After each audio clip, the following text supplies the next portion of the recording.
Parents have been feeding me lots of questions as to what they can do to help their child deal with being overweight or obese. Well, let me weigh in and provide some information on this topic. 25% of U.S. children are overweight, and half to three-quarters of overweight children will go on to become overweight or obese adults, increasing their risk of high blood pressure, heart disease, bone and joint problems, liver disease, and even depression. So what's contributing to this problem? Obesity can be largely a function of heredity, overeating, and lack of exercise, all of which revolve around but are not caused by your overweight child. In fact, a child has no motivation to lose weight until they become self-conscious about their weight, usually in adolescence.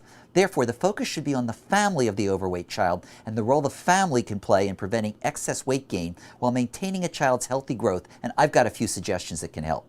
First, don't put your child on an individualized, strict diet, which will be unpleasant for your child, and don't deprive your overweight child of food or regularly scheduled meals. Withholding foods only leads to overeating. Instead, serve everyone in the family average portions, not oversized portions. Limit seconds and serve less than average-sized desserts. Avoid sugar-sweetened beverages and focus on a family diet that's low in calories, and your child's healthcare professional or a nutritionist can identify foods your child likes that will do just that. Weight loss medications, by the way, are not recommended for children because the risks far outweigh the benefits. Second, engage not just your overweight child, but the entire family in an exercise program that need not be sports related, but can simply be activities the family can do together, such as walking, biking, or helping to do active chores that will provide everyone with 60 minutes a day of moderate to vigorous physical activity.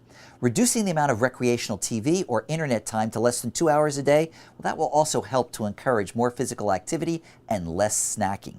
Third, and most importantly, please don't refer to your child as fat to protect his or her self-esteem, and focus on the positives of what your child does rather than constantly reminding him or her of the weight problem.